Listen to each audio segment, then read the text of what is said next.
Sabi nga nila, kung hindi ka naging mabuting anak sa magulang mo, maging mabuting ama ka sa anak mo. Kaya priority ko talaga si baby, especially sa diaper na ginagamit niya. Hindi ko gusto magkakaroon siya ng rashes. Kaya ito yung diaper na pinili ko. Kasi stretchable na siya. In short, kahit anong galaw ni baby, okay lang. Tapos, hindi siya naglilik. In short, mahimbing talaga yung tulog ni baby sa gabi.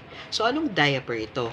Ito yung baby one diaper. Okay? So, sa isang pack, merong 50 pesos. Okay? So, meron siyang maraming sizes. Pwede din sa newborn. Tapos, paano ka magiging wise? Nakakatipid ako dito kasi sa halagang 378 pesos, meron na akong dalawang pack. Okay? In short, 100 pieces na siya. Kaya, sinagad ko na. So, ito guys, yan. Bumili na ako ng apat, 'di ba? Apat na pack. Tapos, meron pa siyang freebies.